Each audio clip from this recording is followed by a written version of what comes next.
Welcome to tonight's meeting of the Audit and Resources Committee. My name is Councillor Cllr Holes and I am chair of this committee and will be conducting the meeting tonight. This meeting will be video recorded and will be uploaded to the council's website. If any members of the public prefer not to be recorded, then please do contact a member of staff. If you are planning on filming or recording the meeting, then do please let us know so that we can ensure that you are not filming members of the public that do not wish to be filmed. The chair reserves the right to ask any filming considered intrusive to be stopped. More information is available on the council's website. We always welcome people to speak at our meetings, although this is a formal committee meeting of the Eastleigh Borough Council and not a public meeting. Members of the public that have registered to speak will be invited to speak. People wishing to speak on an item, beg your pardon, I've missed a bit, at the relevant agenda item and will be given a total of 3 minutes to speak. People wishing to speak on an item on the agenda are able to do so before the debate starts. Once the debate has started, however, it is not possible to invite or receive comments from the floor. We want to be as inclusive as possible, but will not tolerate any disruptions to the meeting. Should there be any disruption, we do have a power under Council's constitution to remove people from the meeting or continue in private, neither of which we take lightly or wish to do. I believe members of the public are here to speak about the Arts and Culture Fees and Charges paper, so I will be moving that up the agenda. I would like to welcome our independent co-opted member, Stephen Hargreave, to his first meeting, along with Martin Royal. They're both independent of the council and are not elected, but are here to help us make our decisions. We also have on screen our external auditors, Mark Hodgson and Katie Lean. Welcome. I think this may be Katie's first meeting. But Mark, you came to a previous meeting, so welcome back. We now move on to apologies, and we have some apologies tonight, I believe. Yes, Chair, we have apologies from councillors Maud Attrell, Carl Attrell, Rosemary Reynolds and Derek Pretty, and Councillor Tidridge has advised that she'll be late. Yes, she's coming back on a train, and apparently there has been what's been described as a public sort of access to the track that's held up the trains. So she'll be here as quickly as she can be. Item 2, declarations of interest. Are there any declarations from members? I would just like to point out that I am actually a ballroom and Latin dance teacher in the private sector. And I don't have any connections with the Point or the Bury, but I just wanted to make it clear that I do have an interest in dance. It is on my register. If you do have an interest that comes up during the meeting, please indicate in the normal way. Item 4. No, item 3 is the minutes of the last meeting. Can I have a proposer and seconder? Proposed Cllr Bourne, seconded Cllr Park. Any comments on that? No. Okay. And can I therefore take a vote? We know that. Thank you. That's it. All in favour. Item 4, public participation. Do we have any other than the item that's for us tonight later on? We don't have any other public participation. Okay, thank you very much. Item 6 then is the corporate fees and charges, because we're going to move that up the agenda, as I said earlier. Before we take this item, I have a statement that I wish to read out. If I can get to it.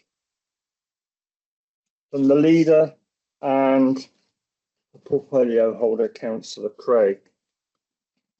He wishes me to read this out to everybody present. The leader and portfolio holder have both confirmed that no decisions will now be made at Cabinet on Thursday on the fees and charges related to theatre hire at the point.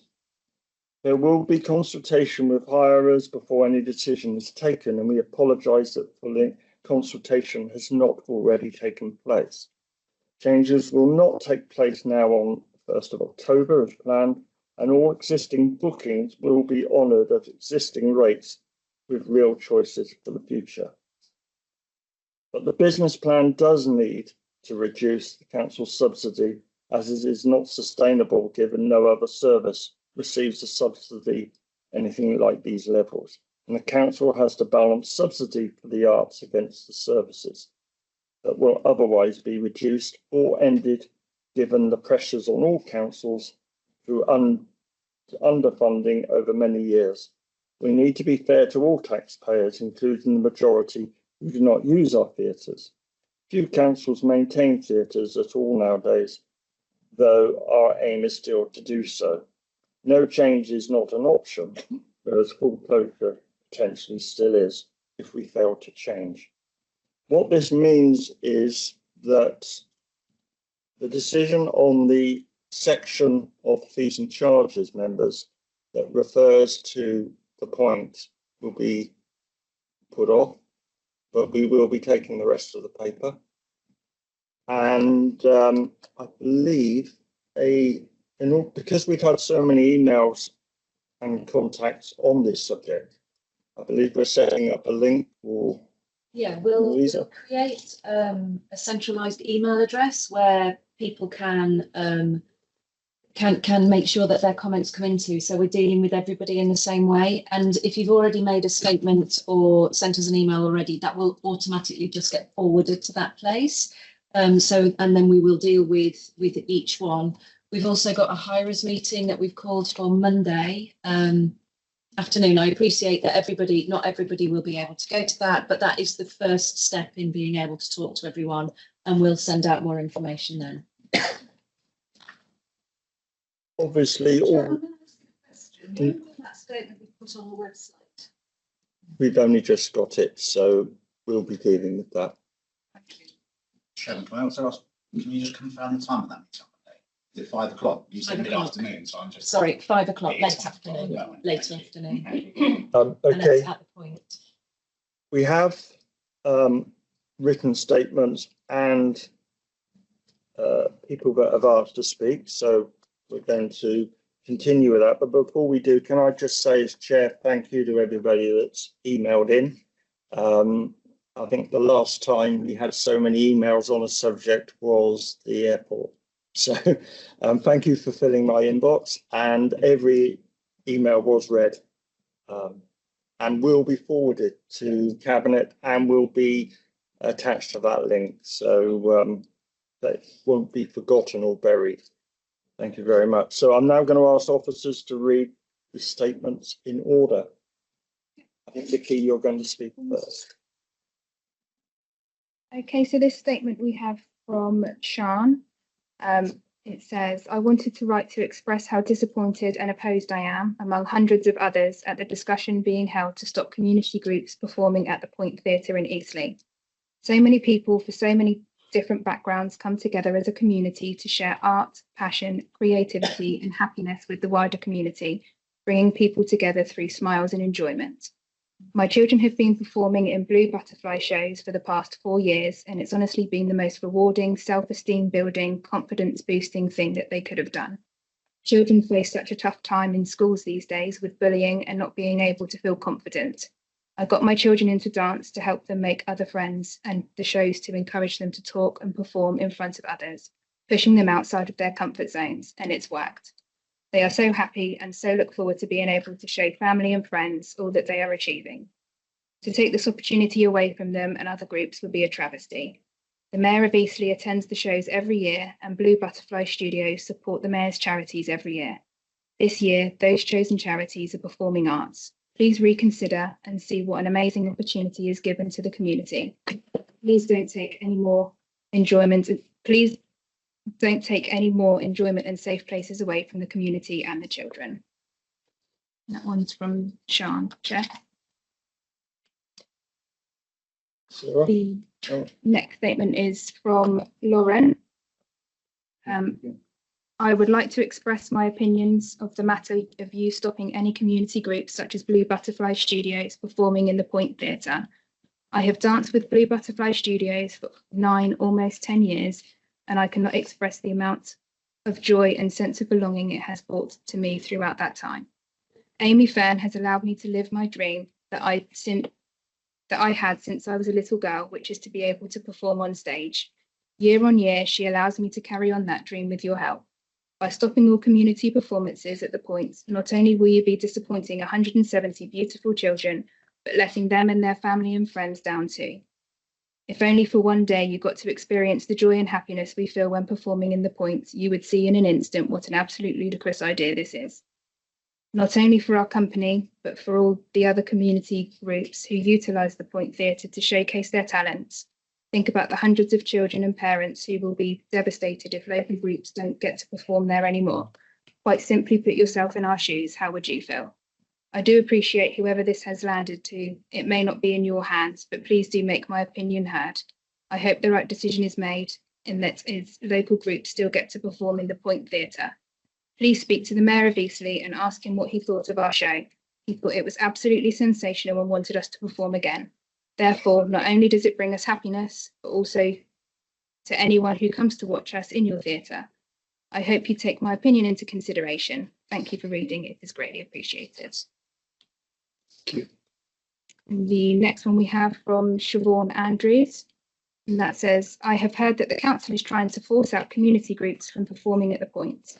This would be a terrible decision for Eastleigh. For the past 6 years, my daughter has performed here for Showtime with Blue Butterfly, and it's important as the Point is at the heart of our community. There is nowhere else locally big enough to hold these shows. All the children work hard towards these performances every week during the year and look forward to performing on the stage in front of all of their family and friends. Please do not let this happen. And we have a statement from Laura. I'm writing to share my views about stopping community performances at the Point. The Point has been a hub for Eastleigh for years, and local community companies love to be able to use this. It would be a disservice to Eastleigh to stop such performances and commercialise this space. It should remain part of the community, and for that purpose, we would lose the spirit of community, which so many towns have already done. I hope these views are taken into consideration. I'll do some now, give Nikki a break. This statement is from Graham Barnes. As a long-standing member of many local AMDRAM theatre groups and musical societies for 50 years, I'm disturbed to understand the proposals being submitted to effectively shut the doors on such societies. This relates to what I hear is a proposed significant hike of around 100% in hire fees to £9,000 per week at the Point. This is totally unaffordable by so many. How can it be justified? This is not only a kick in the face to those groups who've raised thousands of pounds annually over decades and voluntarily for the Mayor's selected charities, ironically regularly attended and praised by the incumbent Eastleigh mayors, but in addition to the restoration levies applied to ticket prices. Ticket prices are already a deterrent to many would-be show attendees, even though significantly less than the likes of the Mayflower. The standard of shows and local talent is clear, good value and supported by numerous ovations and near full houses. You'll be well aware of the significant costs and efforts in producing and staging amateur shows for little or no profit, and yet that they are often well attended by Eastleigh locals and beyond. You also must appreciate the limited capacity that such a small theatre offers of around 260 seats, which is fairly easy to fill. You should not discourage and prohibit local amateur theatre at such a convenient local venue and force so many groups to go elsewhere or even risk bankruptcy and disbandment. Eastleigh people deserve to attend local theatre at an affordable price. The Berry, as an alternative, is less well known and in an obscure, far less prominent or prestigious setting, and with inadequate dressing room facilities for many large groups. Do not forget, it is through international twinning with the likes of Cornvestheim, forged largely by Eastleigh's former Southern Minstrel Show exchanges, that boosted the town hall's prominence, superseded by the revamped Point. I notice a clamouring wave of uproar on social media and trust you should seriously think again. The Eastleigh populace deserves better, and you can surely do so. A statement from Laura Craven. I have just found out that there's a proposal to put proposal in place to stop community performances happening at the Point. I'd like to express my absolute disappointment that this is in consideration. The Point is the centre of the Eastleigh community, with so many performing arts groups relying on its availability to put on their shows and share their talents to entertain not only our community, but people of communities from surrounding areas. Bringing more people into our town for these events can only be good for our local businesses. Losing the availability to perform at the Point is going to completely break some community-based performing arts companies, and most devastatingly, break the hearts of those who perform there. My young daughters perform there once a year in a show to raise money for the Mayor's charities, and this is a show that is simply too big to perform at any other local venue. The Bury Theatre in Hedge End is not a suitable alternative. There must be other ways to reduce costs rather than targeting already struggling community groups. Please take this email into consideration when making the decision on this. Another statement from Helen Rees. I'm writing as a concerned local resident with a question about item 9 on this week's Cabinet meeting agenda on corporate fees and charges. Please could the Cabinet clarify with regard to the potential implication of changes to the community hire rates available at the Point Community Theatre venue. As EBC will be well aware, grassroots and community theatre and music venues are absolutely vital to support healthy and thriving local communities. Some of these activities are the only opportunities that many people in our community have to access to express themselves and get involved in something uplifting. It supports their mental and physical well-being, health outcomes, and so much more. With creative opportunities being squeezed out of our school curriculum as well, removal of community hiring rates from the Point would also be another nail in the coffin for culture. And when you consider how significant the arts are in people's lives, listening to music, watching movies, favourite TV soaps, the Cabinet needs to remember where those talents originate from. They are not niche and elitist, but instead are born in local community creative groups like community theatre, music and dance. Venues like the Point exist to support genuine grassroots creative activity and community involvement. The risk to this vital activity posed by the potential threat of removing community hire rates to the benefit of higher priced commercial rates that are aimed at an increasing programme of professional touring productions puts local community groups at risk of being denied access to those important facilities. They cannot afford commercial rates and neither should they have to. These venues are vital for people to come together, share fulfilling activities and produce some really amazing creative outputs. There are very few other venues and locations in our increasingly pressurised borough for such groups to deliver these important projects, and the Point is a key venue for these groups.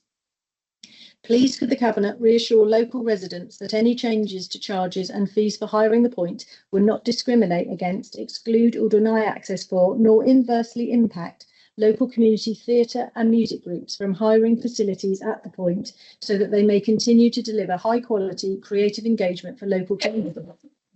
We look forward to hearing the outcomes of this week's Cabinet meeting to be reassured that local people's access to these vital resources and facilities will not be impacted by the Council's need to generate income to prop up its failing finances. Many thanks for your time. And the last statement to be read is from Josh MacDonald. These questions relate to items 6 and 7 of the agenda for Audit and Resources Committee on 24th of September 2024, specifically the changes to the Point and the Berries business plan and the resulting fees and charges. Are committee aware that there was previously a community hire rate for the Point that has been completely removed from the proposed fees and charges? Is the weekend hire rate a typo? If so, what is the weekend hire rate? Has the impact on local community theatre groups who use the Point Theatre been considered in these changes, as it looks like there are now only community rates for the Bury? If these groups are now expected to pay the full rate, have they been built into the forecasted financials? What is the impact on the budget if they all choose not to use the theatre or to relocate to the Bury? Is there a criteria for who can hire? Can anyone who can afford the hire perform, or will there be criteria for who can book? Dance schools have been given a reduced rate for festivals, but these are not community performances. Why are these separate to community theatre performances? If these groups are now expected to pay the full rate, have they been built into the forecasted financials? What is the impact on the budget if they all choose not to use the theatre or relocate to the Bury? Have the grants that have been received by the Point been awarded on the basis of community involvement upon community and what you do for the community? Is hire from community groups considered part of this and part of your applications for these grants? Has the footfall that community theatre hires bring to the venue, including concession stands and the levy, been looked at when compared to professional hire footfall?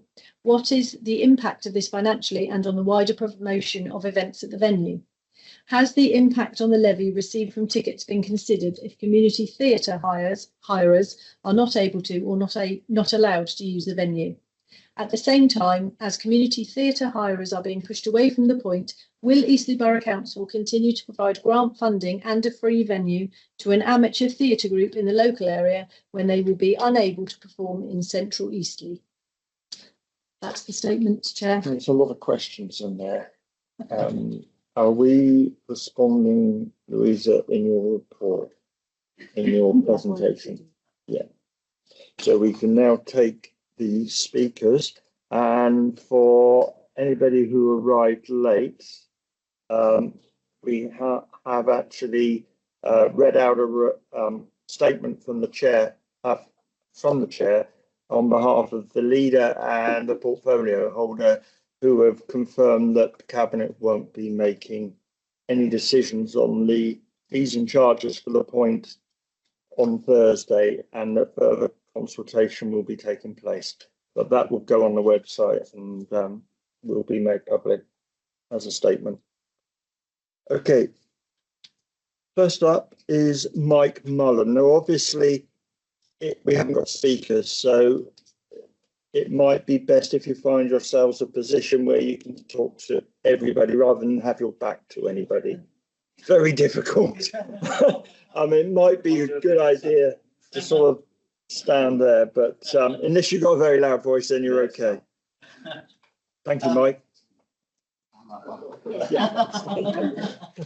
Okay, first I'd like to introduce myself. My name is Mike Mullen, and I've been a resident of Eastleigh Borough for my whole entire life. And I've been chairman of Centre Stage Productions for 10 years, having joined the company 30 years ago. And I think a lot's going to be said tonight about the hire fee increasing to £9,000 per week.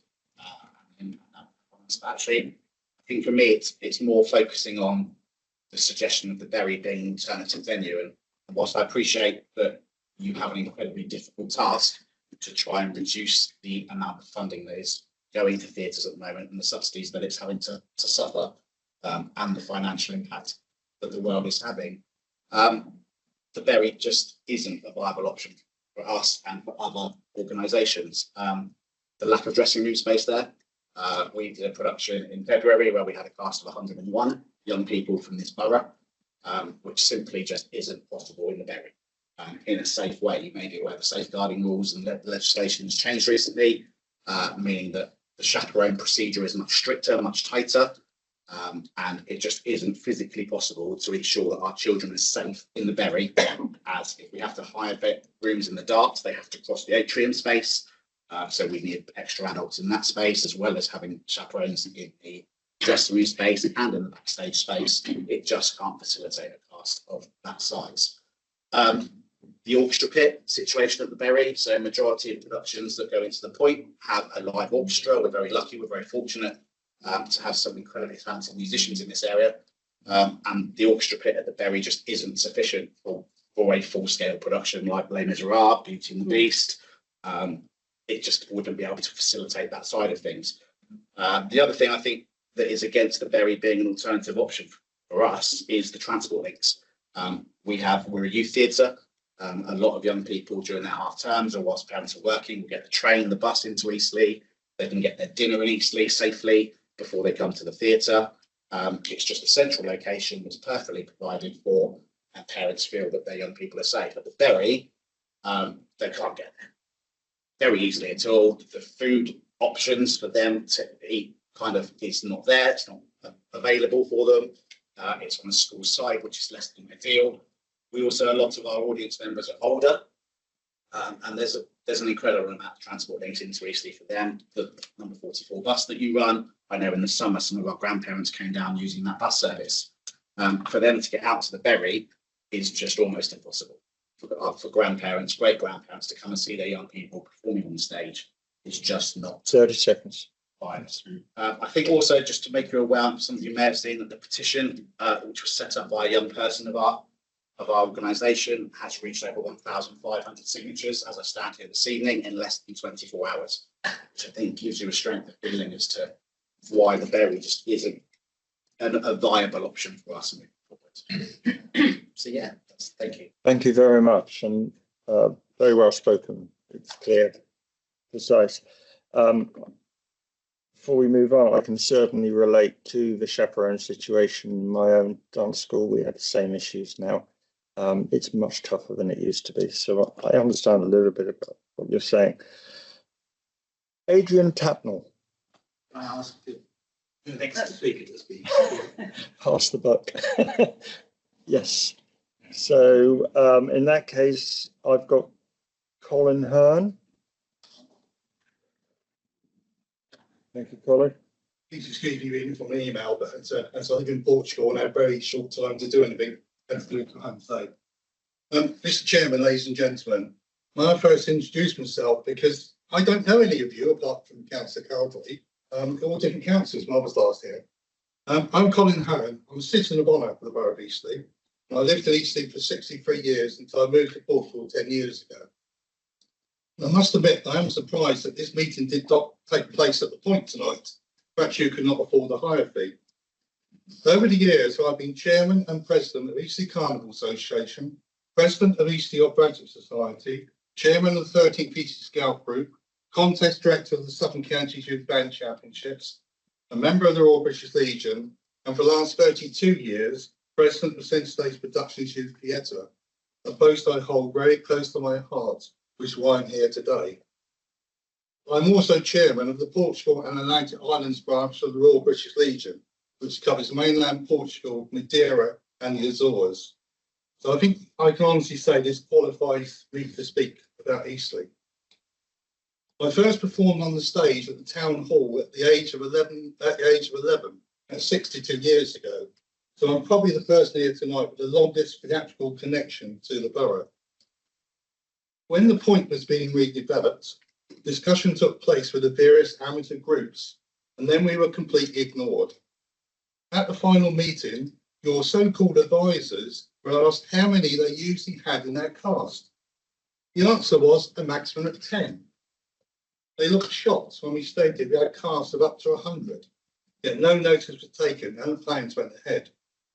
I feel the same thing is happening again tonight, without any consultation and looking at the true facts. You have all seen a copy of the email I sent to you last week. I point out there was one mathematical error in that. I put 50,000 loss of revenue for rental and 20,000 loss of revenue for ticket levy, added up to 60,000. Well, 50 and 20 of course is 70,000. So these 70,000 you've lost by kicking us out. Let's just take one instance. CPYT performed the Miserables at the point in February. 6 sold-out performances with standing ovations. Income to the point, rounded up or down. Theatre hire fee, £5,250. Hire of point equipment, this is lighting, etc., £3,000. Ticket levy, 1,500 seats at £2, £3,000. 30 seconds. box office charges at 3.4%, I believe, of every ticket sold, which has been sold through the box office, roughly £1,000. So it cost us to hire the venue £12,250. Plus, of course, the bar takings before the show, during the interval, and after the show. Our budget for this show was around £35,000, which for an amateur production obviously is a lot of money. And despite a sold-out show, we still made a loss of about £100. The loss to the point, of course, would have been £12,250. What major shows have the point put on over the last You few have years? actually gone over, Yeah. so but I wanted you to get that particular point across. So, be aware that you've gone over. Okay. Right. Round up, please. What shows have been happening at the Point Theatre over the last 17 years, apart from the amateur ones? The answer is very little. Have they made money for the Point? How are you going to replace 1 week with a one-act show where you can't fill a large theatre as they come to the Point at Eastleigh? Your figures make no sense whatsoever. You're going to lose money if you kick us out. put your axe in on all the empty dates. Is there anything on at the theatre tonight? Bobby, no. So there's plenty of dates to have all these extra things in that you want to do, but don't kick out your basic income. Worst thing you could possibly do. Thank you very much. Thank you very much. Thank you, Colin. Janet Green. Good evening, ladies and gentlemen. I'm Janet Green. I'm the chairman of Footlights Youth Theatre. I've also performed in the borough since about 1979 and also other places. Our community groups are being driven out of the point, and they will be if we lose in the future the community rate. That is without doubt. Costs have been rising over the years, not just the higher fee, but the addition of 2% per credit card transaction and the £2 restoration levy on every ticket. It's interesting to note that for EOMS and FYT, those are my two societies that I belong to, higher costs for the point in the early 2000s represented around 30% of ticket sales. Today, the figure is 60 to 70% of ticket sales, a sad reflection of the disproportionate increase of the points charges over recent years. It's also important to note, and you can correct me if I'm wrong, that the new weekly hire cost to us is £9,000 plus VAT, in other words, £10,800, an increase of £4,680 for a week's hire compared with the hire charge that we paid for our last show. No local groups can support this increase in costs and survive. However, the assumption that we and the revenue stream that we provide will transfer to the Berry is naive, it's ill-conceived, and it's been poorly researched. The Berry is not suitable for our groups, as other people have indicated. We have 50 children in Beauty and the Beast, and other groups are even larger. The Berry facilities cannot support this size of cast, and I have checked. The provision of extra dressing rooms external to the theatre isn't sensible and represents a severe safeguarding issue because of distance involved and so on. Mike has explained this. In addition, these extra rooms will need to be cleared out at the end of every evening because they're teaching spaces and they're used by the school. Secondly, I understand that there's an orchestra pit at the Berry, but it isn't usable. Even if it was, it can't accommodate the size of orchestra that many musicals require, sometimes up to 25 players. Has this even formed part of the consideration? Thirdly, the Berry is poorly located as a theatre. It doesn't have a good audience base, and our audience numbers would suffer. Eastleigh is more accessible to wider audience with more public transport options than the Berry, and has pubs and restaurants within walking distance, which the Berry does not. Eastleigh is our hometown as organisations, all of us. EOMS have performed in the centre of Eastleigh for almost 100 years. Not me personally, by the way. 30 seconds. If we are continue to provide the opportunities for our members to have the experience of performing West End shows with live orchestras, then we will have no choice but to move out of the borough or to use other venues such as Thornton Hall. This, in turn, will deprive the council of the revenue that we provide, deprive the cast of the opportunity to perform in their own locality, and, importantly, deprive Eastleigh audiences of the opportunity to see shows such as Kinky Boots, Chess, Shrek, Beauty and the Beast, Evita, Les Miserables, and so many more at prices that they can afford. Thank you. Can you wind it up? This will be lost forever. It will not be commercially feasible for professional bodies to perform these types of show at the point. The point itself may not survive this change. The plans must be dropped, and the community rate for the point must continue. Thank you, Janet. And finally, Florence Siegel. Florence. Ladies and gentlemen of the committee, good evening. My name is Flo Siegel, and I speak on behalf of both myself and all the young people at Centre Stage Productions Youth Theatre, commonly known as CPYT. The document has been read. We understand why the point must look to involve more commercial opportunities. We understand the financial importance of this. We understand that we will not fully change our minds on this subject. What we do not understand is why community projects cannot coexist with these commercial events.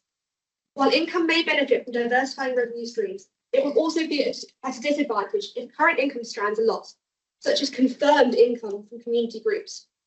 In addition, the audiences coming to community shows are likely to be the same audiences watching the commercial shows. So removing the former has a large chance of negatively affecting the latter. A direct opposition is the aim of point 41 of the document. There are many reasons already outlined why the Bury Theatre is not suitable, especially for groups of the size of CPYT. There is one point that I want to focus on specifically as a cast member. There is not space at the Bury Theatre for the casts that are currently performing at the point. In the last year, the two shows that CPYT have done at the point, Les Miserables and Sister Act, have had a combined cast of over 150 young people. A fifth of this number would be able to be performing at the Bury once a year.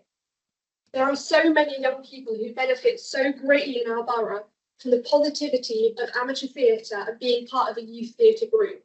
And there are so many young people who will miss out hugely if this opportunity is taken away from them. This plan has a great number of risks. Some of them are specifically outlined in the document. Firstly, it's not reliable. A direct quote from point 35 states this is an ambitious plan which is currently untested. There is no guarantee that the 5-year plan will be effective, and no indication of what will happen if it falls through. Furthermore, this document also holds a reputational risk to the Point Theatre. So much of their advertising relies on their well-known name. Last night, less than 24 hours ago, a petition was created opposing the ejection of community groups from the Point. It's gained over 1,500 signatures, and so many of that has been shared by the young people of Eastleigh, the future of Eastleigh and the next generation who will be greatly affected by this. The Daily Echo article was also published outlining the risks not only to the local groups, but also to the Point Theatre itself. This change is confirmed. The reputation and good name of the Point Theatre has a large chance of being negatively impacted. Finally, with the move to 30 seconds. there is a chance that community groups will become financially unsustainable and will have to close. If this occurs, what is the alternative for the local youth? Where do we go from here? I'd like to propose a compromise. Reinstate the community hire fees, allow community groups to use the point and use the certainty of their incomes as a safety net. We agree there may be a struggle to find dates, but we'd rather have to hunt for dates than hunt for a theatre suitable to perform in. So please, from a member of a youth theatre group who has benefited massively from it, and as a member of Eastleigh Borough, reinstate the community hire prices. We will continue to provide confirmed income while you look to build commercial involvement alongside us. Without this compromise, we will lose local theatre groups in the area, and through that we will lose the Point Theatre. Thank you very much, Florence. Can I firstly thank everybody that actually spoke? It was really clear, and I think members were able to hear you clearly, which is great. And you raised a lot of points that not only you've raised, but also that were in the emails that we've received as well. Remind members when we go to, after the presentation from Lewis, that we won't be considering the charges on the point at this point. It will be going out to consultation, and we will get it back here before a decision is made on those fees and charges. But the rest of the document we will be considering. So with that in mind, Lewis, could you introduce the report? Of course, yeah. Thank you, Chair, and good evening, members. I'm Lewis Gould, Council's Resource Manager. I've helped to coordinate the fees and charges annual process, primarily supported by colleagues in finance. The objective of the process is for service managers to propose charges or changes to fees to meet the Council's medium-term financial plan. Our role is to bring together the proposals into the report that you've got in front of you today. And service managers are asked to consider how the additional yield could be achieved by reviewing changes rather than simply increasing by the percentage yield. As per the report, in accordance with the budget plan, fees and charges levied by the Council are reviewed annually with the intention of changes being introduced, where possible, with effect from October 2024. The report contains the fees and charges for services directly overseen by Cabinet, broken down across service directorates. The fees and charges set out in this report are anticipated to achieve the additional yield, which is in line with the medium-term financial plan. It's worth noting that the report does not cover all charges levied by the Council, as some are devolved detailed in the report. It should be noted that there is an error that was discovered within Appendix A. The weekend theatre hire performance at the point should be read as £5,000, not £260, as published in the report. However, as noted, this, along with all fees in the first table of the appendix titled Theatre Hire for Performance, the point won't be decided this week. We're here tonight to note the report and would also make recommendations to Cabinet as required, and it's due for approval at Cabinet on Thursday, noting what's been said. Thank you very much. Okay, open up to members for questions on the main part of that recommendation. Any questions? Short. Most of my questions were to do with the Yeah. theatre Yeah. point, but actually we'll get a chance to ask those When it when comes we get back. a different set of Yeah. things to look at. So Yes. it's That's fine. So what we need initially isn't. Stefan, sorry. So just one kind of query. When I read through it, it talks a lot about revenue maximisation, which is great. Doesn't really talk about the residents' needs or people who are going to have these charges levied upon them. So I think in the paper, whilst it's quite clear, it only covers one side of the coin. The impact it's going to have on people that are paying these charges doesn't really come out. From a point of view of the recommendations that are put forward with the task, I suppose, that service managers are asked to perform, it's very clear that whilst that is the highlight, the high level approaches maximum income, it's very much be mindful of any of those implications across those charges and pay. And putting forward, I suppose, the report itself is not perhaps bringing out those examples. That's a point. I suppose, yeah, the recommendations, proposals that are made should have those considerations in mind during the report. Yeah. Thank you. Sorry for that, Stefan. You may not be aware that the council has for a number of years had a policy of keeping council tax down. And is one of the best in the country still on that over 20 years. Working on the premise that we would prefer fees and charges where people pay the increases for what they use rather than a carte blanche full coverage of raising council tax for everybody to cover that shortfall. So we go down that road of picking up fees and charges every year rather than putting it all on council tax. That helps you as well understand the process. It doesn't help the point discussion. No, which will come later. Thank you. Okay, any other members? I need a proposer and seconder for those fees and charges. Proposed Cllr Bourne, seconded Cllr Park. Any other comments?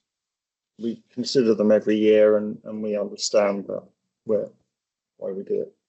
Alex. so the council needs to get a yield on these fees and charges, and I think a lot of them are to do with processing applications and things like that. And I think the costs have gone up in involved. So we do understand that it costs more now to process applications for people that need licenses or for the services of the council. And I think looking through them, most of them are very reasonable. I would say that the contentious bit has been moved to another. It's great to see so much members of the public, and it was a shame that we got it's good that we got the statement that it's being looked into, but had we got this earlier before the meeting, it might have led to a different meeting. I'd like to thank everyone for coming out, etc. But as this stands without the theatre charges, I'm happy to for it to go. Yeah. Any other comments? All in favour? Thank you. That's unanimous. Okay, thank you. And obviously, everything that you've said tonight, all the emails that have been sent in will form part of that exercise to look at how we go forward on the fees and charges. And it will be coming back to the committee and cabinet at a later date. Before Christmas, I suspect. I think as soon as possible. Yeah. Okay. Thank you. So the next item is your report on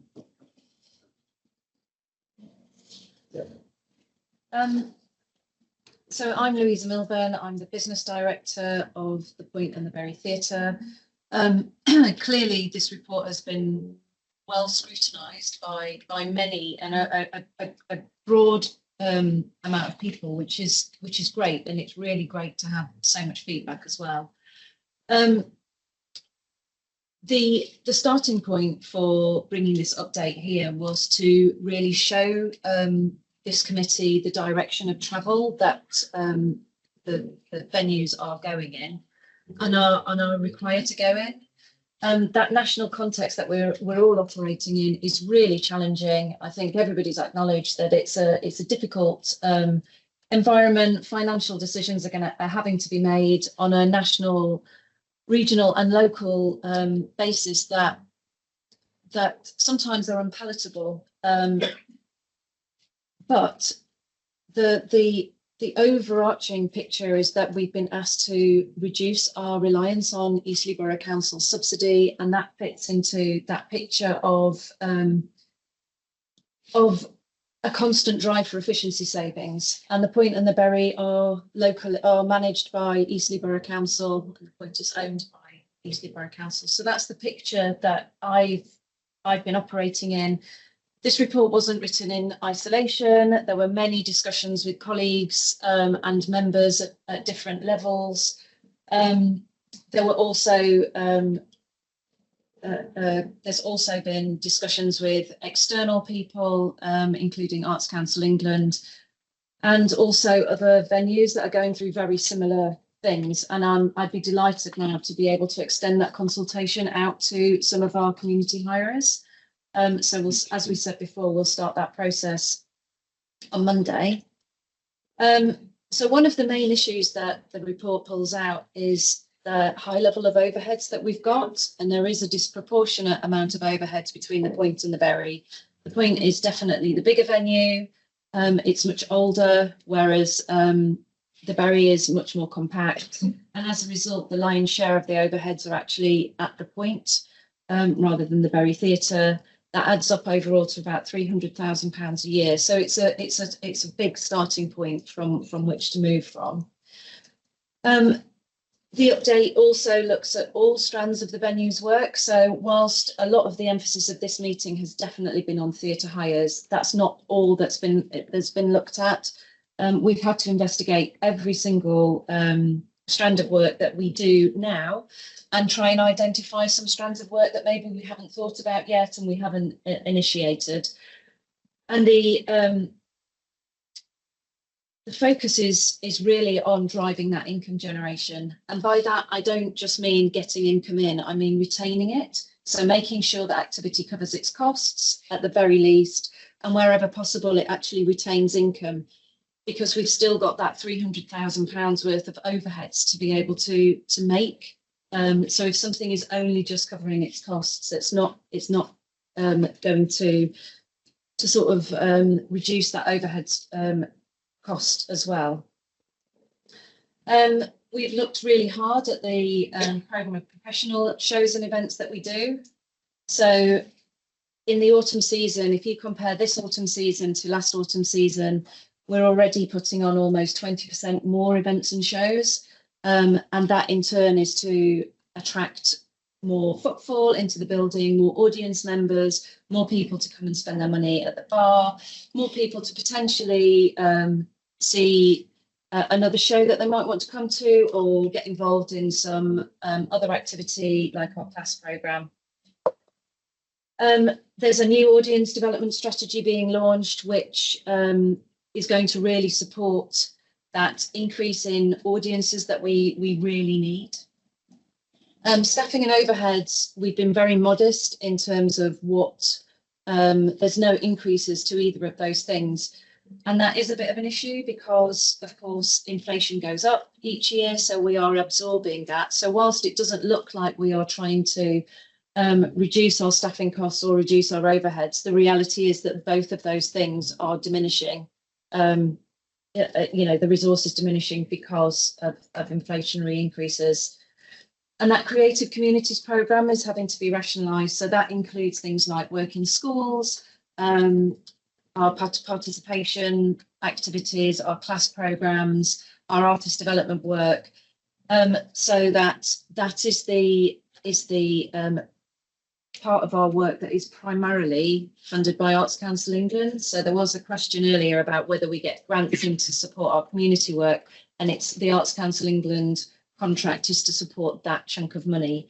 So we're really trying to reduce the EBC financial reliance in that particular strand. Clearly, we've analysed theatre hires across both of our venues, and it's really that massive overheads price, which is when we looked at trying to get close to covering costs, that's what resulted in that suggested increase. Clearly, that's been received with huge concern, and I think I've said this before. We are so lucky to have such a passionate and driven amateur scene here in Eastleigh Borough. It's fantastic. And just to finish, the additional emphasis has been put on creating income from potentially non-artistic activity. So some of the things we're looking to use the point, and to a certain extent the Bury for, are things like indoor markets. If anybody would like to come, we've got one on Sunday. Conferencing. Also within our hires and lettings gift, we have room hire. We already do some celebration events. So the track that we're going down is aggressively commercial. Some of it is untested, as has already been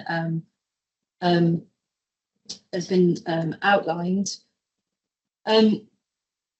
But it's an ambitious plan. But in order to sustain that sustainable future of the Point and the Bury Theatre, we have to be able to reduce our reliance on EBC subsidy.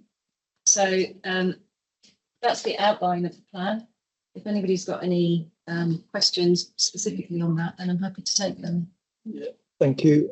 Just a reminder of this recommendation. It is recommended that the committee consider and comment on the contents of the report and make any recommendations with a view to receiving an annual update. I think this actually sort of links in with the previous report, but a part that we haven't discussed.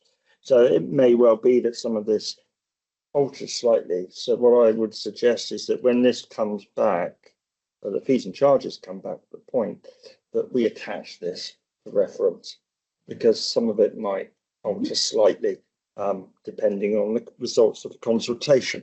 So we want to consider it complete, if that makes sense. Members, any questions on this? I mean, it is a bit difficult because we've now got the other side of the story about the pressures on the council. So if there's any questions on that, yes, Councillor Park. I've got plenty of questions about this, but I really want to ask them when we're going to go through and do it again next time. Yeah. So I'm going to reserve those questions until next time, given that we're going to have that opportunity when it comes. Sure, I think that makes sense. Yes. Yeah. Nick? Yes. Councillor Couldrey. The report, I agree we've got to wait for the questions, but I think when you bring a revised report, you must address very carefully the loss of the community income if the fees were to go up, and whether that affects the viability of the plan in the future, because you say yourself that increasing the commercial income stream is, we just don't know whether it's going to work or not. So it's abandoning one life raft to swim to a better lifeboat. Yeah.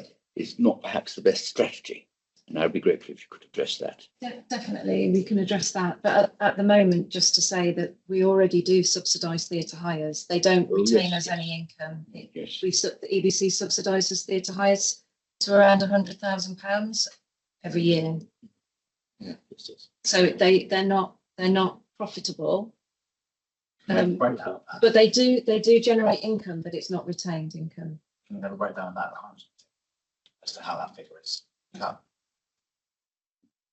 Sorry, I can't hear you, Mike. Can we have a breakdown? Break down Yes, of course. How that figure is? I cannot believe I can't see now. Okay, Maybe 12,000 down, away from the loss. can we reserve that for meeting on Monday? Yeah. Thank you. Right, yeah, thank you. Alex, Yeah, just wondered if we knew of any examples of any community use theatres that pay their own way, because if there are, then obviously there's lessons to learn. But it sounds to me like it's a very difficult area. yeah, I can assure you from the private sector, times have been really tough since COVID, getting people through the door, and we charge a lot more for our classes than they do at the point, and we have to pay all our bills because the people that run our studio own it, and we pay floor hire. So I'm familiar with it. It is really difficult time at the moment with getting people through the door and active, which is what we're all trying to do. But yeah, there's lessons to be learned, but I suspect there aren't many people out there making a huge success. I just wanted to point out, I did some sums earlier and it's quite frightening, and it raises an eyebrow actually, or two. 617,940 that's proposed in these charges, or proposed that we need to find, going down to 502,000 by 27-28. We've heard the pressures that are on the council, but 617,000 equates to roughly around about £1,600 a day. The 502,000 equates to about £13 a day.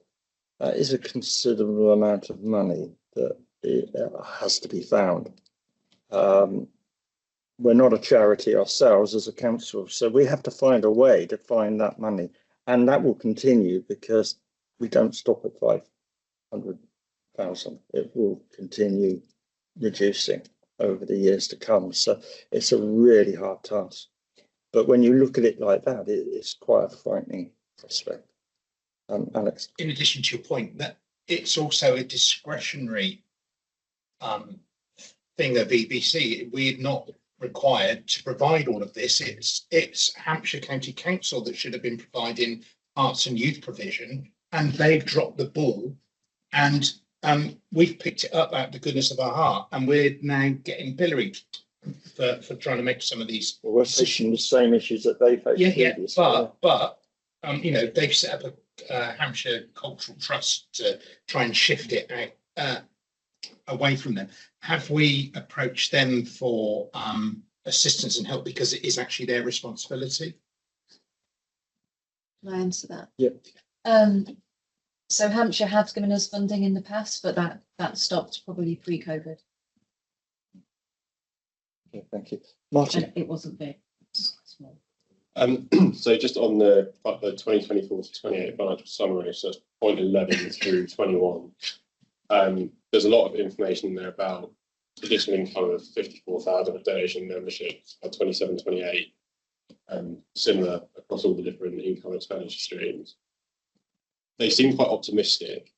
Have you done a base case, sort of worst case scenario, and then the most optimistic, and sort of, you know, taking an average of that as opposed to just going for the sort of optimism bias that seems to be in the report? I think where possible, we have we've based it on realistic figures. So the lines that we've done a particular amount of work on are events and shows, so that professional strands. So we've based it on the trends that we've seen over the last couple of years in terms of ticket buying. We are starting to bounce back in most of our strands of work now from COVID. Some have been faster than others. So it's been based very much on that. We've also taken into account a lot of local, regional and national research. So yes, it's all you're right, it's very optimistic, but we are hopeful that we can move towards it quite swiftly. So a couple of things coming out of that then. So you said that it's optimistic, so maybe it's worth presenting something that's a bit more realistic alongside it as well. So you've got both scenarios there to say, okay, this is what's probably going to happen versus this is what could happen. But also then stating something to do with the sources of your information, because at the moment it paints the picture of all the incomes will go up, the costs are going to go down, but the detail of how that's going to happen is quite high level. It says we'll increase some stuff, we'll decrease some stuff. It doesn't say what that is and how it's going to be done and where you got the information for that from. So there needs to be more sort of supporting information or evidence to support your points. Yeah, then that is available, but this was written as an update, so that's fine. Yeah, I think when it comes back, we'll pick that information It up. needs to go in there because you have members of the public being affected by this. It just says this is what we're going to do, but then nothing to say how that's going to happen and how they're impacted by it. I think both those points, the second one and the first one about the it's about the realistic options, if you like, and the worst case scenario, the medium case, and the optimal case scenario would be very useful because it will allow members and the public to see the full picture. We don't know which one of these we've got in front of us at the moment in a single view. So having all three scenarios there would be helpful. Yeah. Stefan?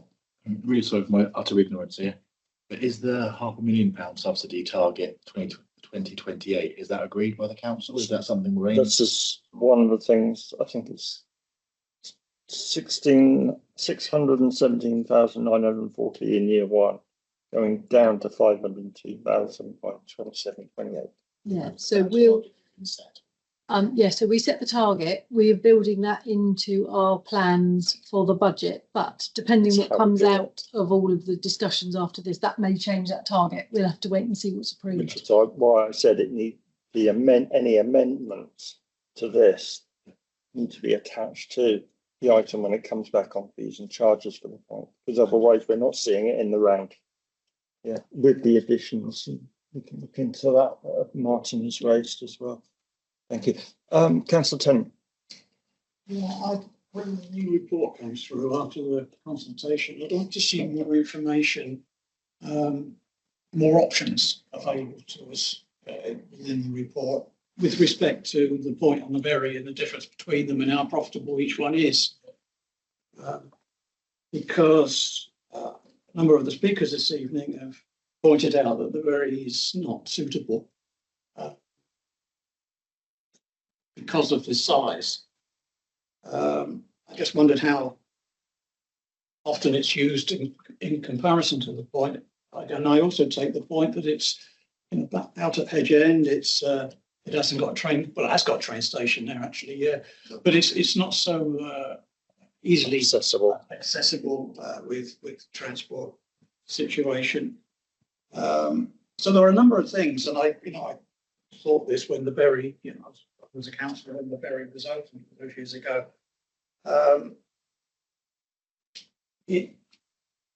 In those days, it was more profitable, but I think it would be helpful to us if it was clearer in the report the differences between the income of the two, maybe the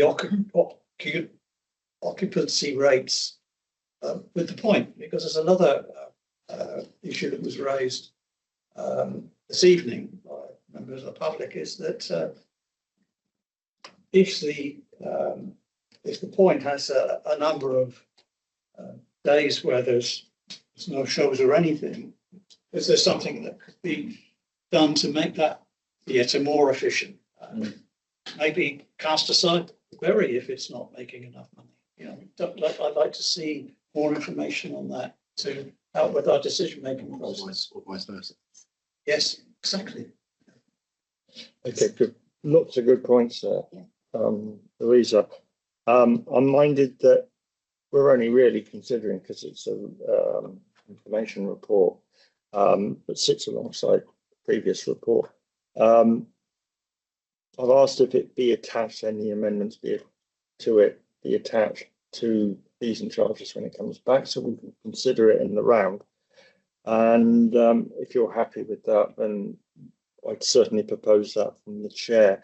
And as far as an annual report is concerned, moving on and looking forward, we will have to continue having that back to us on an annual basis, because we will have to monitor how the progress. Because I remember, and I know there's at least one member of the public that may well have been on the committee at the time, but prior to COVID, a report came to this committee on the theatres, and it was pointed out at that time that the deficit was too big, the subsidy, and it was going to need to reduce. There were a number of issues, and then COVID hit, so the report came to us on the management plan after COVID. And again, I distinctly remember referring to the whole plan as trying to turn an oil tanker around in the Solent and trying to avoid all the sandbars and yachts. You don't know what's ahead of you.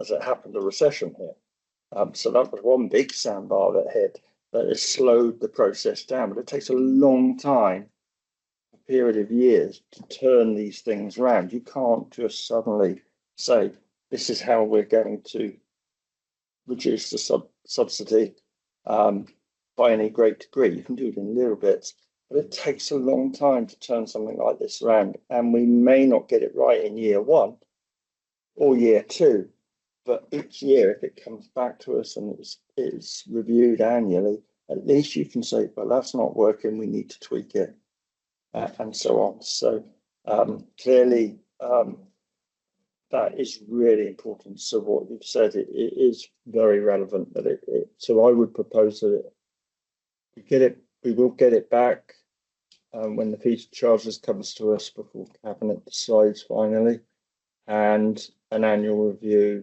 will be put in the work programme so that we can monitor the progress. There's just one other point that I'd like to make is that throughout the time that I've been on the council, the point has always been considered as for the social good, that it wouldn't necessarily make a profit, which is the case with a number of things in the public sector that are not commercial enterprises necessarily. So I think what councillors need to understand financial perspective is how much it maybe is a percentage of the loss as such that we should be prepared to accept absorb this social good, because I don't think the point has ever made a profit. It's right from day one, because we accepted that was part of the deal. So I think, but certainly for my benefit, I'd like to know where we are with respect to how much it's costing the council and how much it costs the council. You know, interested to see a graph of what it was, what it is now. Has it gone up? It would help in our decision-making process. Yeah, over the last losses, etc. Over the last 5 years, really. Yeah, because clearly within the community, there's interest, isn't there? Well, it's a necessary facility. We have to keep it. Yeah. But on the other hand, we've still got to make these savings, and you know, the pressures on all councils across the country of all different sizes. It is really, we're going for a really difficult time, all councils. You know, I've only begin to say or mention all the cuts that Hampshire County Council are looking at making at the moment that affect people. It's a serious situation. I've been involved in local government since 1995, and I can't remember a worse time for councils funding wise. It is pretty grim across the country. So I propose that if I could have a seconder. And any other comments, but all in favour? And Any against? No, and abstentions? No. Good. So that will come back to us as part of the fees and charges report with any amendments. Some of the information that's been asked for, if possible, if done, to give us a full picture. And we will be looking at doing an annual report to look at progress of the plan when it's approved. Well, when it has been approved, but as it goes forward. Thank you very much. Thank you, members of the public. You're welcome to stay or you're welcome to leave. We're moving on to some other items now, but hopefully you found it an interesting process, and thank you all for being so cooperative with the way that you've listened to us as we listen to you. It all helps with understanding the situation and the issues. So thank you very much. One question perhaps maybe be useful for next Monday. How many days are actually booked at the points for non-community shows? For none. Yeah, because obviously most of them one night stands as such. But how many actual days are used as far as you're concerned in the year apart from us? Colin, if those of you attending that meeting have got any questions you specifically want answers to, can I suggest you email them to Louise? Unfortunately, I'll go back to I come over from father's funeral, which was this afternoon, but it was not the ideal thing to finish the day off, but hey ho. But thank you very much anyway, and thank you everybody for being here tonight. It's not very often we get an audience, so thank you. You're used to it. Yeah. It's normally the links on the front. I get more people watching me dance than I get watching me here. Okay. Allow everybody to move out, and then we'll move on if I may.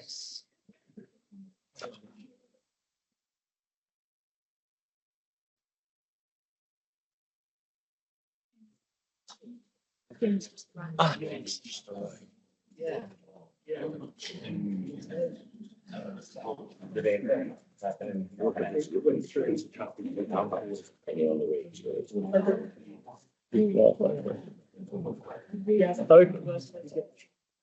Okay, and just to note, welcome, Jen, you've made it.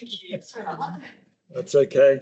And just for confirmation so that you're aware, the fees and charges element of the point has been delayed. We haven't made a decision on that tonight, so it won't be decided at Cabinet, but it will be coming back to us after consultation with the hirers and other work. Okay. Moving back to what's on the agenda as item 5, which is the internal audit monitor. Sorry. We're going that way, are we? So, and then in actual fact, it is the external audit update. External audit update. Is that? Oh, it's a supplementary. It's a supplementary. That's why it's not on the agenda. Okay. It's not a very big supplementary if you missed it, and I'm sure Mark and Katie can talk you through. If members can find on the supplementary papers, that's why I couldn't find it. I've got it here somewhere, but it wasn't on the agenda originally. Mark, would you like to report? Certainly. So good evening, everybody, and thank you. Sarah's right, a really short paper tonight. So in the interest of sustainability, thank you for allowing me to dial in to present.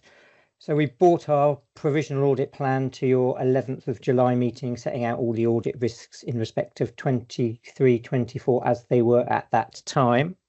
This short report provides an update because we've completed our planning procedures now and have identified 2 further audit risks that we need to document in our audit file.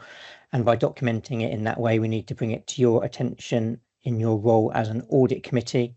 So the 2 additional risks that we have over and above those that we presented in July relate to a new fraud risk and a new inherent risk, as we have set out in the pages there. The new fraud risk relates to, or is linked to, the best value notice that the council received in December 23, which set out the requirement to minimise the council's debt burden by not taking on any new additional debt. When you're an auditor with a professionally sceptical hat on, you have to consider all angles that could possibly portray, and where management, if they so wish, could override controls.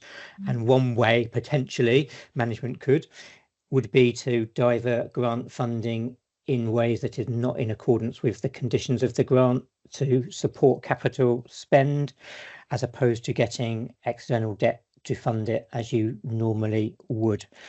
So we're not saying there is a fraud, we're saying we need to be alert to the fact that that is a potential financial reporting option, and gain assurance from Sarah and the team that that has not happened. So it is a kind of a default backward looking audit risk to gain assurance that that potential has not occurred. The second risk is in relation to nitrate credits. Not an area of my expertise, I have to say, but every day is a learning day. So in 2021, we looked at the initial treatment upon recognition of buying land and having nitrate credits, with 2 years interspersed to 23-24 without an audit, and with moving to a subsequent valuation phase. There is a risk that the land values on initial recognition may have moved given market prices, and indeed nitrate credits as a commodity can also be traded, and so there's an element of volatility in their valuation.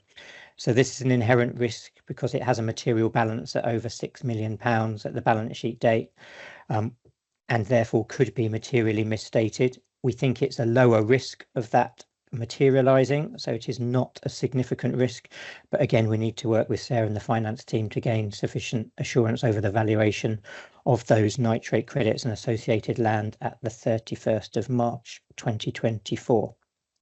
So just two areas of work that we're planning to carry out, and then would report back to you in our audit results report. By way of update as well, we are due to start with the council on Monday.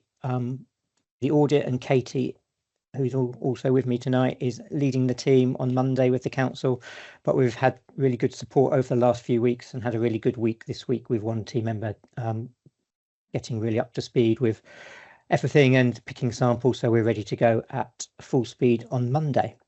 So that's the update. Happy to take questions, but a very short report just to fill you in on where we are. Thank you. Thank you for that. Officers, Sarah particularly, first of all, are you happy with these?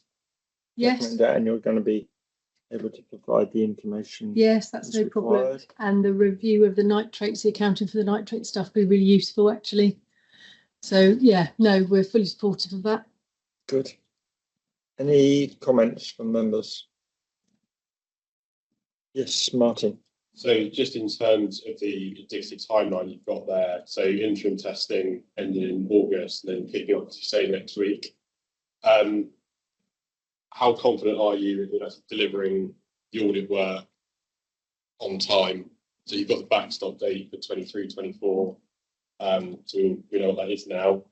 So yeah, in terms of getting the audit done on time compared to prior years, how confident are you of that? Subject to management being cooperative, of course. We do intend to be cooperative. I'm also an auditor, so I know that caveat.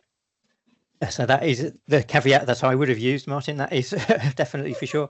So as we stand here or sit here this evening, our audit is fully resourced through to the end of December, with sufficient resource to do all the audit procedures linked to all of the risks that I either presented in July or tonight. The backstop date, as you say, in respect of 23-24 accounts is 20th of February. So we would then have the 2 months in January and February to complete all the quality reviews that we need to do, and then to discuss with management any audit differences that need to be put through those draft statements, and then agree the audit completion report to bring to your committee I think it's in January we're expecting to bring that. So we have all of those dates in calendars all lined up to go. So very confident, subject to the caveat that you set out. You also had any sort of confirmation or sort of whisperings as to what procedures are expected as part of the opening balances, given that 22-23 will be disclaimed? So as part of the government proposals and thinking through what the recovery phase of those proposals are, it is unlikely that any rebuilding assurance will occur in 23-24 over opening balances, given the timetable government has recently put out and this deadline of the 28th of February in respect of 23. That rebuilding will be a 24-25 audit procedure. So that is likely to lead to a modified audit opinion in 23-24, again linked to the disclaimers in earlier years because of opening balance issues and comparative issues. So it would take about 3 cycles to get back to an unqualified opinion with the comparative qualification removed in that 3rd year. Is that what we're saying? That's exactly correct. Yeah. Thanks. Thank you. We'll note that. That's very useful to know. Are there any other questions? Can I have a proposal that we note the report? Cllr Bourne, seconded. Cllr Tennent, all in favour of noting? Thank you. Thank you. You're welcome to stay for the internal audit report. But again, if you want to leave, you're welcome to do so. Thank you very much. Yeah, have a good evening. Thank you. So the next item is the internal audit report. And that's statement for Q1, Lisa. First of all, I'd just like to point out there's a little typo in paragraph 2, the very last sentence. This report covers 1st of April 2024 to the 30th of June 2024, not March, as it said. So apologies for that. This is the audit activity for the first quarter of this financial year. We have completed, mostly at draft stage, all of the previous year's audits. We're just waiting for, at the end of the first quarter, we're just waiting for responses back from management to issue the final reports. We've commenced 5 audits in Q1 from the new audit plan, and they're underway. And we have reviewed the outstanding priority 2 recommendations from last year. They have again been reducing in quantity, so thank you to Sarah and all the rest of the team. They've been very responsive with the outstanding priority 2s. We've got, they're all summarised at paragraph 12. And I will bring Q2's report in December for you. So if anyone has any questions on the report. Okay, thank you. Are there any questions or comments on the report? No?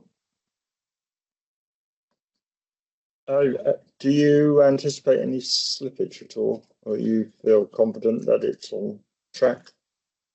We're just coming to the end of Q2. I've had a few issues where the plan is designed to be flexible, so we can bring audits forward if necessary or substitute things.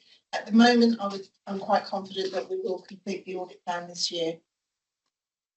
Okay, so if anything changes, then let me know so that we can look at it.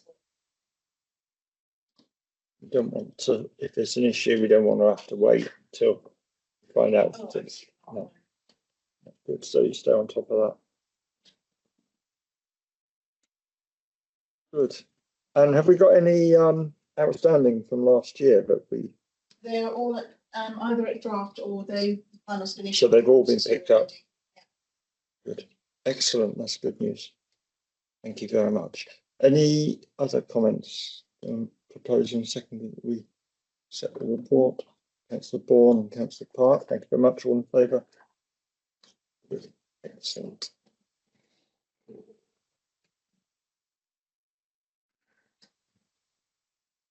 Okay, we now have, I'm trying to follow the adjusted agenda, so forgive me if I say the wrong thing, but thank you very much.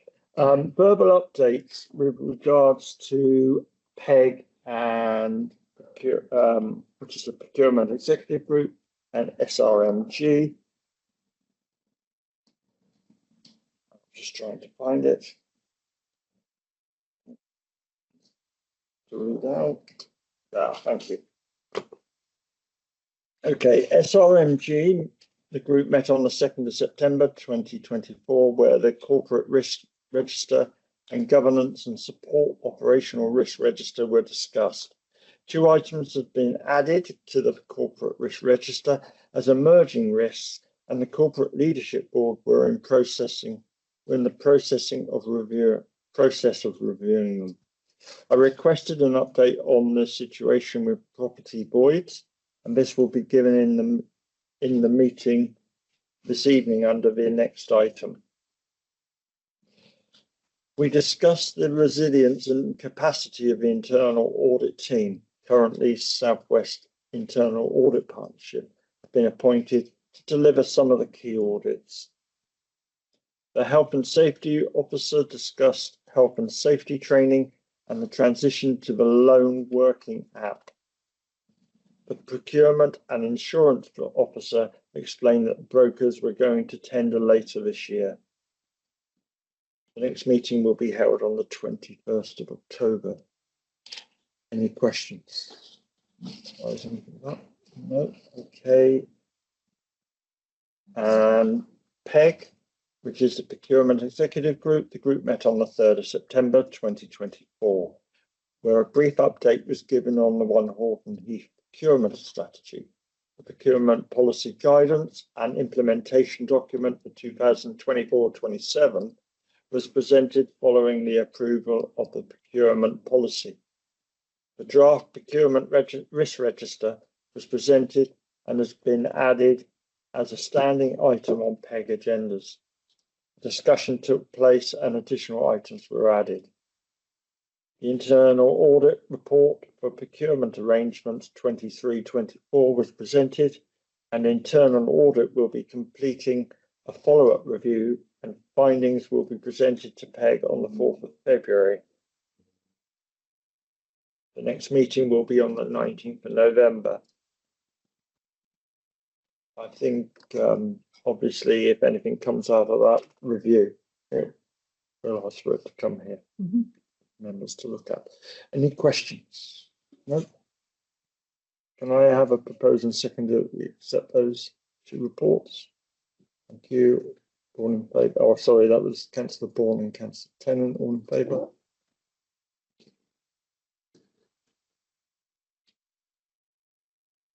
Next, there was nothing from the housing group, as I understand that they haven't met recently. Cabinet forward plan, which is items that we may look at and consider are worth looking at ourselves if we're not already down to do so. Just trying to get it up. Corporate fees and charges, the council's response to the government's national planning policy framework, lots of exciting stuff. Is there anything on there that members feel perhaps we should be looking at that we currently haven't got on our work programme?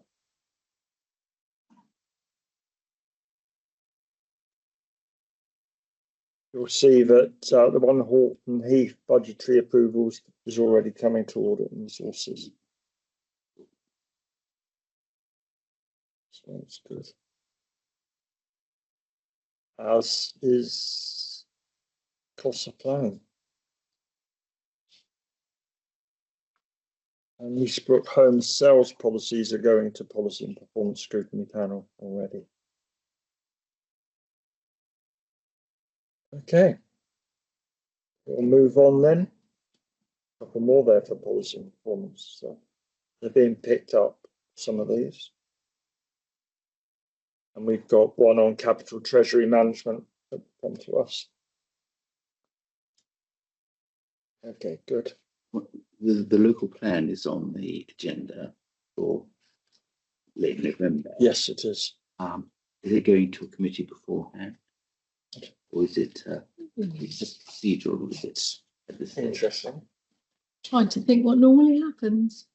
Local This is plan. local plan review you're referring to that's going in November. Well, I think that's, yeah, I mean, it's all just gearing up, and I just want to know. Normally it goes to cabinet before it goes to council, but I'm not sure it goes to a scrutiny before. I would have it goes thought anywhere. that there will be some sort of seminar. Well, I think we need to know what's going to happen. But It's going to be a little bit controversial, probably not as controversial as the other. Would it sit with policy? I think it normally just goes to cabinet before it goes on to council, but I can check for you. Yeah. I don't remember it previously going to a scrutiny committee. I think it all happened at cabinet. I'll check. Do you? I don't. No. I think a briefing session or a seminar on it rather than. So there's one in the calendar for the Tuesday, November the 12th. Good. Oh, brilliant. So a Excellent. week before cabinet. Yeah. So members will have an opportunity. Briefing. Tuesday, the 12th of November. Yeah. So we'll have plenty of opportunity to say not in the right Yes, backyard. it's even in the dark. Oh, I should have. dovetails. Thank you. So just to confirm that will then be a briefing for all members. Okay, good. Item 10 then, the Audit Resources Committee programme. You can get rid of some of this because it's sort of July and it's and September one we'll be able to get rid of. So coming up in October, we've got the counter fraud report and one Horton Heath update, which we obviously haven't had tonight, an external government review. Is there anything that, possibly fees and charges? Yeah, if we can do that work in time. I Definitely. suspect that they'll try and get it back for them. So It'll be a big ask. it is going to be quite, I think that's been quite ambitious actually, because it takes time to do consultation and then pull it all together. So we'll see. But if it's not then it'll be the December one, won't it? Okay. Any other comments? When are we getting our next report from the external auditors? They'll give their full report in January, but I suppose what we'll do is every meeting, if there's something to update on, we'll do it. Yeah. As and when. Otherwise, they'll just be cracking through their audit. Yeah, good. With my full corporation. There's a lot of corporations. My only sticking point is my main accountant is about to go on paternity leave any minute, but he has done all his stuff first, is the theory, so it should still be fine. Changing nappies and right reports at the same time. Yeah, he doesn't know what's about to hit him. Okay, thank you very much, members, and thank you for your attendance. And I thought it was a very We've got the property report. It's at the end because it falls into exempt. This agenda is all over the place because we've moved stuff around, so I'm so sorry. Normally that's the last item, isn't it? Right, item 11 is a property portfolio, but I've been reminded that if you have specific questions on sites or tenants, we would have to go into closed session. So, James, you're presenting this. If I can just bring the team up to join me first. They've been very patiently waiting in the background, taking notes. May have found it an instructive evening, I hope.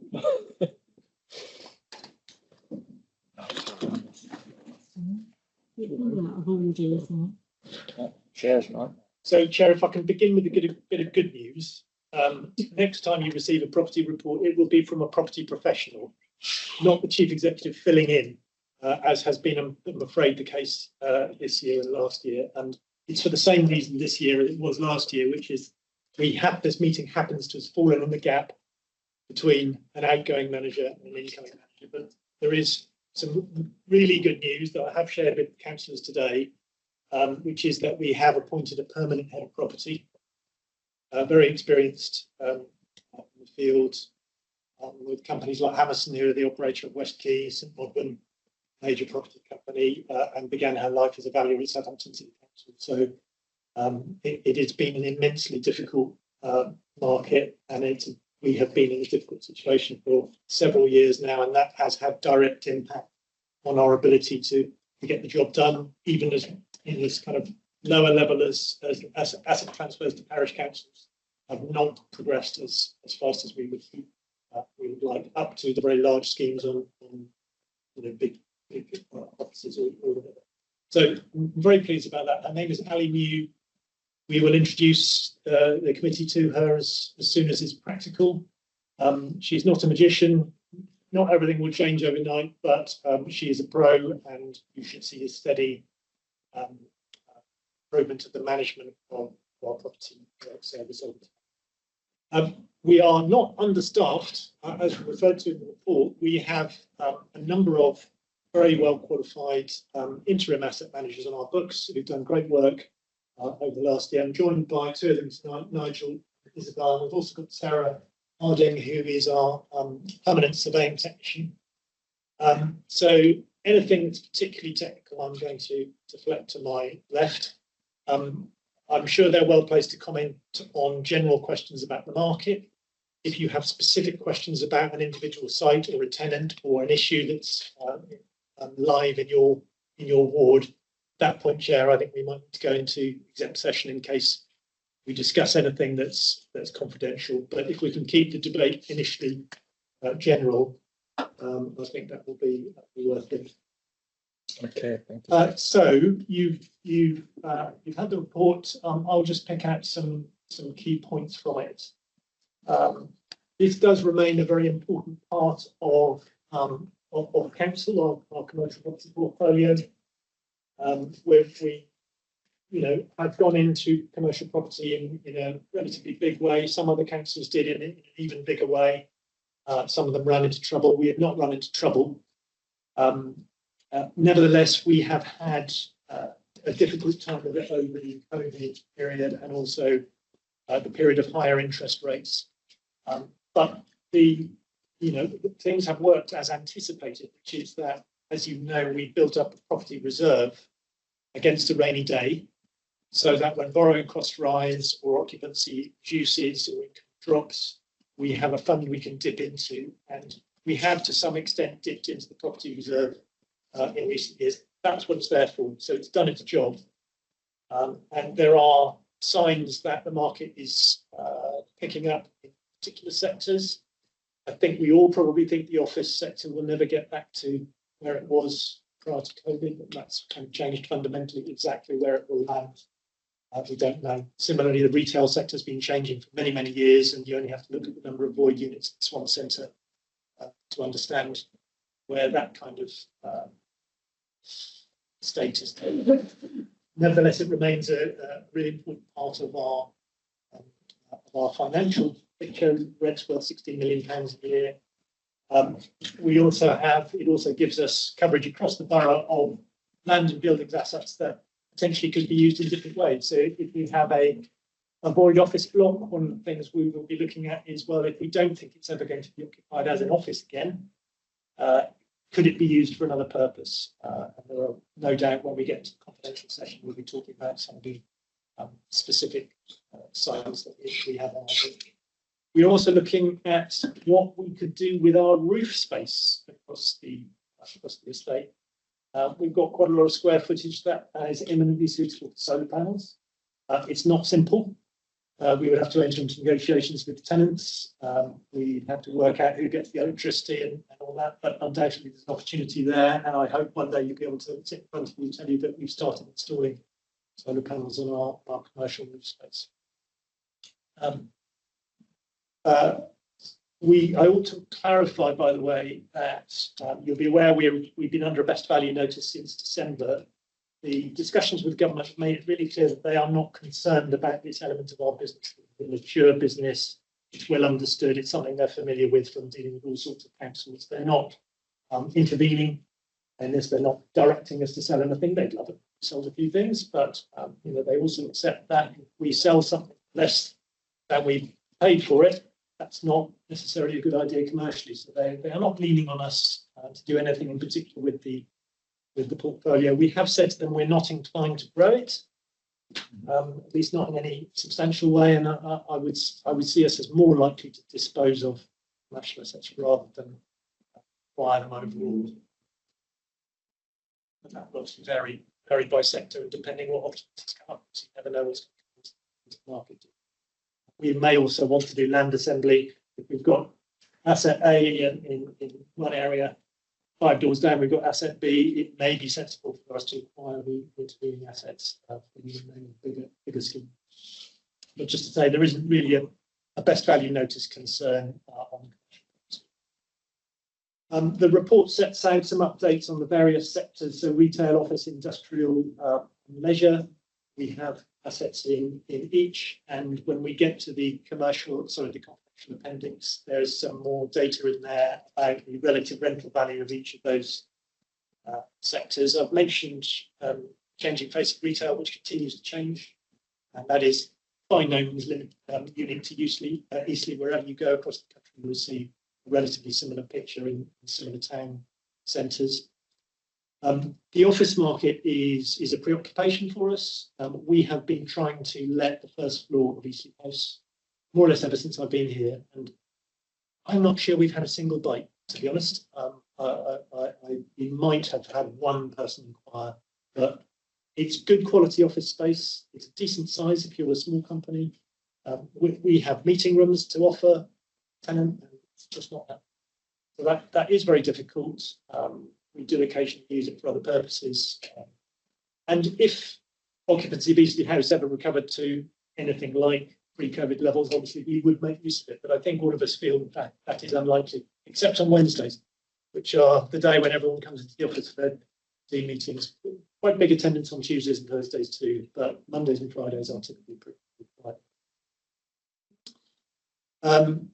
We have a number of other offices, some of which are occupied, some of which aren't, and perhaps we may discuss those individual properties a little bit later on. In terms of our industrial units, I think that as far as I know, they are in general in relatively good shape. And I've no particular observations to make on our leisure assets. If you've got any detailed questions on any of these, I'm happy either to defer to my colleagues or to take away and come back with a written answer. One thing that I can update you on that we've been doing a lot more of in the last year since I last updated you is rent reviews. So the team have been very busy either directly negotiating rent reviews and lease renewals or commissioning agents to do so on our behalf. And I'm kept very busy agreeing terms of these newly negotiated rents. And I must admit, I'm impressed with what we've been able to do. Generally, the rent we've been able to achieve is either a decent increase or at least the best we could possibly hope for in conditions. So over time, obviously, that will feed through into income that is either increasing or certainly not lost. The big voids that we have are probably the thing on which we will spend most time over the coming months with the new head property, because they are the issue that could do us most good, but also causes the biggest headache. If we're unable ever to let this floor in Eastleigh House, then it's wasted space. We would think about what other use we could. Chair, I think that's all I'd like to say about the report in general terms. Perhaps we could see if there's any general questions before moving into the exec session. Absolutely, thank you for that. I particularly noted the reviews, rent reviews and lease renewals, how that's come down, because we made a particular point that was of concern because it was pretty high and it's lost revenue effectively. So it's good that a lot of work has been done on that. So well done to the team. And The other thing that I would pick up is the overall rent collection position regarding the COVID related payment plans, because we took it upon ourselves with rather a large asset portfolio, but we wanted to help companies through COVID because it was a really difficult time. We thought it was better to help them through it than just say, well, you're on your own, Jack. If you go bust, you go bust. We set up, as it says in the report, 12 payment plans, and it's great to see that 9 of those have been fully repaid and the other 3 are on course to be fully repaid. I mean, that was a decision that we took as a council to help people through a really unprecedented difficult time. And it's taken a little while to obviously recoup that money, but I think it was the right decision as chair. But the council took that because otherwise a lot of those companies may well have lost their business. So it was a bold thing to do, I think, and we took it well. So it's good to see that that's really been appreciated in the way that it's been paid back. Should be noted. Any other comments? I've got 2. Jim first. And Yeah. Nick as well. I was reading, I was interested in reading paragraph 40, talking about the lack of 14 being a matter of frustration for councillors. And I'm particularly noting there that community asset transfers is on that list. That's been an area of deep frustration for many councillors, not just those of us who've been vocal. For the last couple of years, it's been something where I'm really hoping that having a more consistent leadership approach to the team means it's easier for the team to drive harder to get asset transfers to happen at a level that supports the community, which, to be frank, has done it for many years in terms of not down to the team, but down to the whole process. Something seems to have been broken. So I'm really hoping that the new leadership will take on board that community asset transfers are something which I think many of us, many of our communities find incredibly frustrating. And I particularly like to see a greater level of transparency given to members, but also members of the public, in terms of which assets have transferred, what the story is. Because if you've got, for example, an unused allotment down the road from yourself, where you've been on the waiting list for that for over 2 years, whilst it's sat there deteriorating, is kind of a sign of vandalism and antisocial behaviour, then it would be kind of nice to know that the council were at least doing everything they could to progress it. I think there's something that communications maybe could pick up to try and support that process a bit more.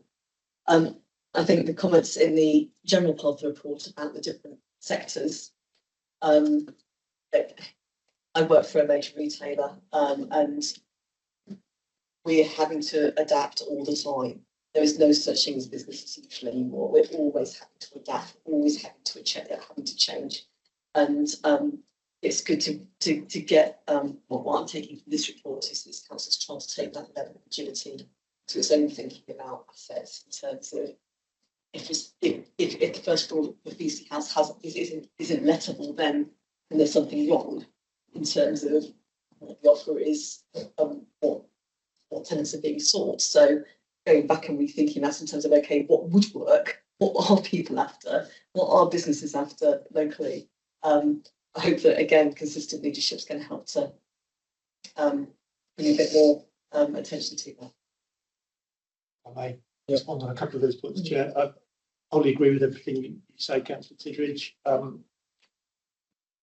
The position on an asset transfer is splits into a couple of categories. There are some very knotty ones which you'll be only too well aware of in your neck of the woods, where they date back many years and are beset with legal difficulties. And we called the Chief Executive of Vistry in quite recently to demand some answers on that. Even since then, the nominated manager within Vistry has changed. So this has been a problem that has been recurrent. However, we have got a couple of them over the line quite recently, and we'll see some positive movement. But the thing we need to do for the future is the new ones need to go through a much more serious. So I have just written asset transfers on the new head of properties to-do list to get involved.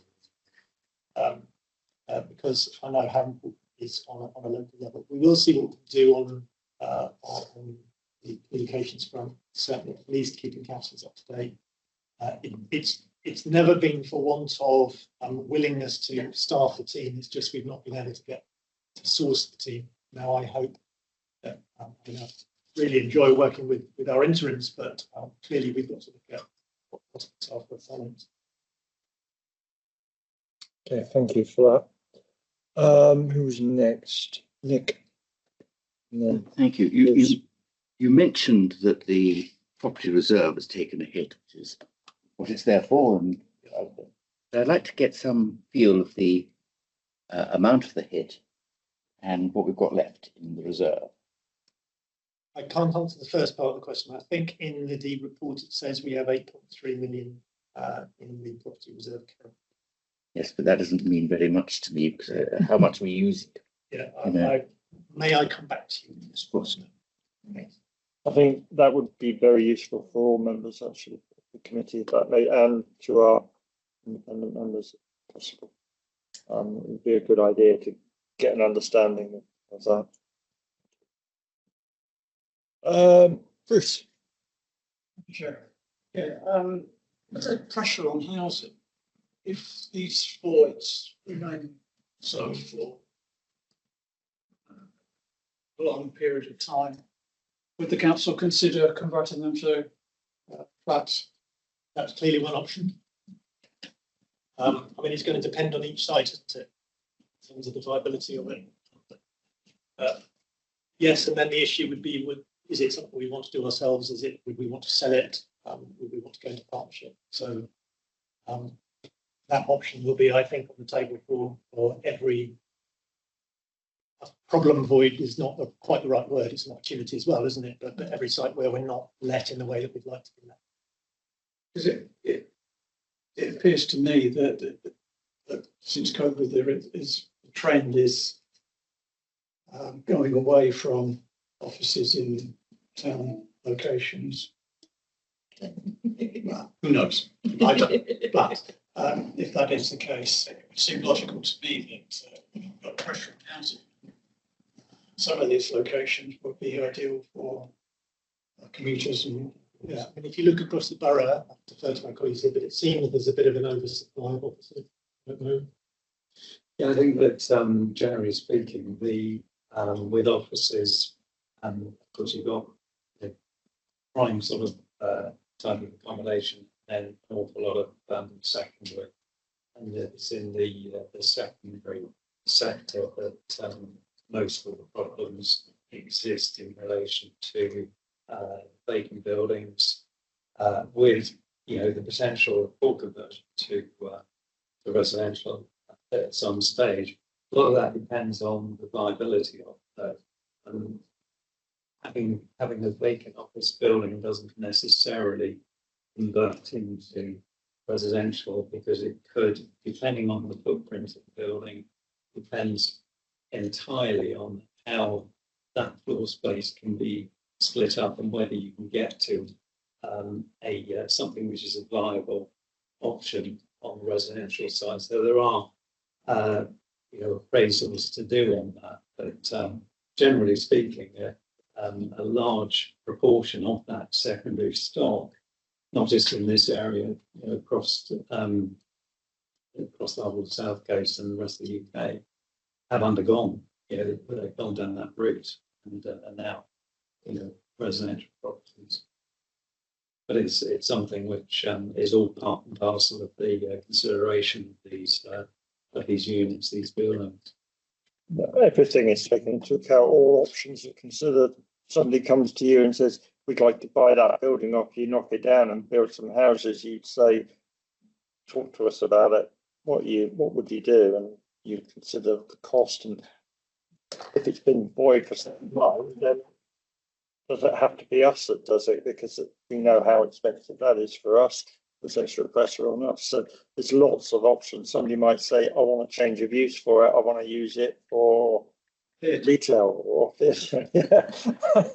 So all the options are on the table if somebody brings your attention to it, I guess. think a further complication with offices is that it's no longer something that you use uniformly from Monday to Friday. And I don't think there's anything that Amazon or anyone can do to change this behaviour. It's now something that's, as I said, we're very full on Wednesdays. Friday, then sometimes the only person. And how you work with that rather than against it, I think is very. My son works for a bank and he has a team of 6 or 7 and he goes in once a week. The rest of the time he works from home. So it's happening everywhere. My son works in IT and he's never been in an office, but has been on holiday. Yeah. He has been on holiday with the people he works with. Yeah. So but they've never been in an office together. Crazy. Weird. 21st century. Yeah. Alex. Yeah, following on from Councillor Tidridge about the transfer of assets. Appreciate that there's probably, there's lots of historic ones that falls out. We've got a different problem because we've got 2 brand new parish councils who have virtually nothing and want overnight to get everything, which is not practical because of the manpower that's needed, but also the expense of it. We're going to have to pay an awful lot of money to transfer an asset between 2 local government bodies, and those assets will still be there. But we're spending loads of money moving it from there to there, and it's all council tax money. And I just wondered, it seems a bit of a strange situation. So I don't know how we can do it as cheap as possible because we're just spending taxpayers' money moving it from here to here, and it's still the same building. And also, I don't want the money to come from my budget, but it looks like somebody's going to have to.